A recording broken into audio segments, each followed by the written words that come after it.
Rémunération du syndic de copropriété. Les honoraires forfaitaires du syndic professionnel. Le principe est celui d'une rémunération déterminée de manière forfaitaire. Cette rémunération forfaitaire ne porte que sur les prestations qu'il fournit au titre de sa mission de gestion courante du syndicat. Une rémunération spécifique, complémentaire, ne peut être perçue qu'à l'occasion de prestations particulières qui ne relèvent pas de la gestion courante et qui sont définies par un décret en Conseil d'État qui pourra être révisé tous les 2 ans. Les prestations non comprises dans cette liste ne pourront donc donner lieu à aucune rémunération complémentaire.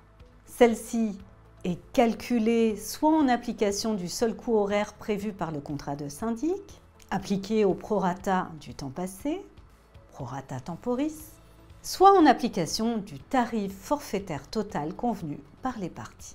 Une seconde liste des prestations qui sont incluses dans le forfait n'est à l'inverse pas limitative.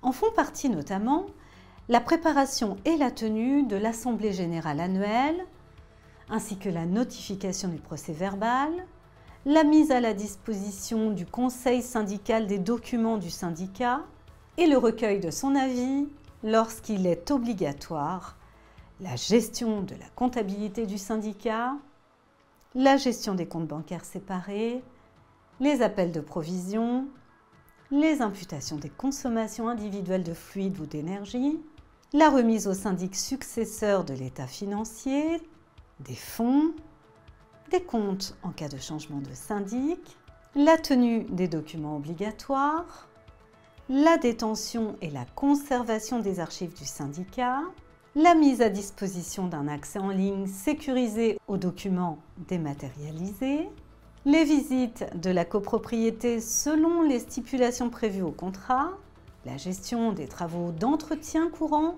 et de maintenance, la passation et le suivi des marchés des prestataires, la souscription d'assurance, les déclarations de sinistres et le règlement des indemnités aux bénéficiaires, les déplacements sur les lieux, les prises de mesures conservatoires, les assistances aux mesures d'expertise et le suivi du dossier auprès de l'assureur, pouvant en revanche donner lieu à rémunération complémentaire et la gestion du personnel du syndicat.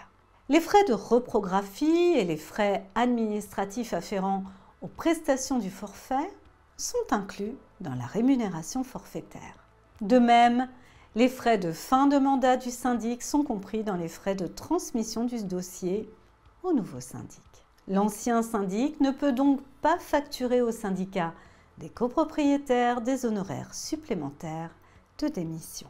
En revanche, l'envoi des documents afférents aux prestations du forfait donne lieu à remboursement au syndic des frais d'acheminement ou d'affranchissement engagés. Bon à savoir, depuis l'engagement de modération du 24 septembre 1980, les honoraires du syndic n'étaient plus réglementés.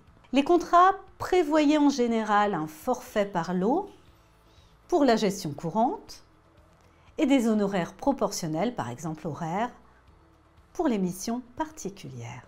La loi Allure du 24 mars 2014 a instauré des dispositions destinées à encadrer beaucoup plus strictement la rémunération des syndics. Bon à savoir également, en vue d'améliorer la transparence tarifaire des prestations des syndics, une liste minimale des prestations de gestion courante devant relever du forfait annuel avait été publiée, auquel il convenait d'ajouter les frais de conservation et de gestion des archives. Ces dispositions sont remplacées par le décret du 26 mars 2015 pour les contrats conclus ou renouvelés à compter du 1er juillet 2015. Par ailleurs, les honoraires du syndic sont soumis à la TVA dès lors qu'il exerce son activité de mandataire à titre onéreux. Le contrat doit prévoir la rémunération hors taxe et la rémunération TTC, ainsi que les modalités de paiement par le syndicat de cette rémunération d'avance, à terme échu, suivant une période à définir, etc. N'oublie pas de t'abonner à notre chaîne pour ne manquer aucune de nos prochaines vidéos. Et surtout, pense à liker si le contenu te plaît. Bon à savoir pour finir sur cet item. Le Conseil d'État, saisi de requêtes en annulation pour excès de pouvoir par une association de consommateurs et 3 fédérations professionnelles, a annulé 2 dispositions du contrat type de syndic figurant en annexe du décret du 26 mars 2015. Les honoraires spécifiques. Les travaux mentionnés à l'article 14-2, travaux hors budget prévisionnel, et votés par l'Assemblée générale des copropriétaires, en application des articles 24, 25, 26-3, peuvent faire l'objet d'honoraires spécifiques au profit du syndic. Ces honoraires sont votés lors de la même Assemblée générale que les travaux concernés, aux mêmes règles de majorité. La rémunération doit être exprimée en pourcentage du montant hors taxe des travaux, à un taux dégressif, selon l'importance des travaux préalables. L'interdiction qui a été faite au syndic, avant l'entrée en vigueur de l'ordonnance du 30 octobre 2019, de mentionner, même à titre indicatif, le montant de ces honoraires spécifiques en cas de travaux, est supprimée dans un souci de transparence, le barème indicatif étant susceptible de servir de base ultérieure de négociation.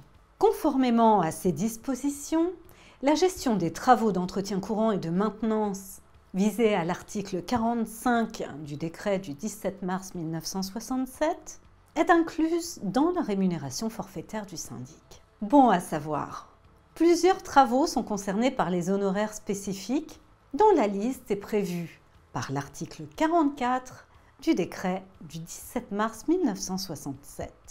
Il y a notamment les travaux de conservation ou d'entretien de l'immeuble autres que ceux de maintenance, les travaux portant sur les éléments d'équipement commun autres que ceux de maintenance, les travaux d'amélioration tels que la transformation d'un ou de plusieurs éléments d'équipement existants, l'adjonction d'éléments nouveaux, l'aménagement de locaux affectés à l'usage commun ou la création de locaux, l'affouillement du sol et la surélévation de bâtiments, également les études techniques telles que les diagnostics et les consultations, et d'une manière générale, les travaux qui ne concourent pas à la maintenance et à l'administration des parties communes ou à la maintenance et au fonctionnement des équipements communs de l'immeuble. La nécessité d'un mandat écrit pour fixer la rémunération du syndic. En l'absence d'un mandat écrit fixant sa rémunération, le syndic n'a droit à aucune rémunération.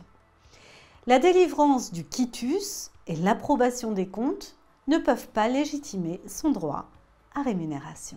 Ainsi, un syndic de fait ne peut prétendre à une rémunération. Le syndic bénévole et le syndic de syndicat coopératif. Le syndic bénévole et le syndic de syndicat coopératif peuvent obtenir le remboursement des frais engagés et percevoir une rémunération au titre du temps de travail qu'ils consacrent à la copropriété dans le respect du caractère non professionnel de leur mandat.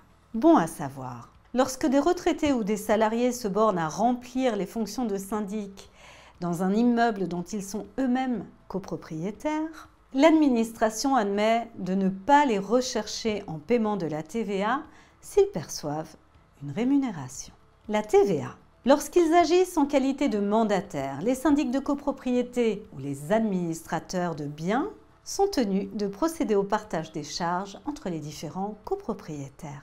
Aucune disposition législative ou réglementaire ne les contraint à faire apparaître distinctement le montant de la TVA comprise dans les charges dont le remboursement est demandé aux copropriétaires. Mais ce renseignement peut être fourni spontanément ou en application d'une clause particulière du contrat de mandat donné au syndic ou à l'administrateur de biens. Lorsqu'il en est ainsi, les copropriétaires qui exercent une activité soumise à la TVA peuvent déduire, dans les conditions habituelles, la taxe qui figure sur le relevé des charges délivré par le syndic ou l'administrateur de biens. Le syndicat de copropriété ne devient pas pour autant redevable de la TVA à moins que cet impôt n'ait été mentionné à tort ou de façon inexacte.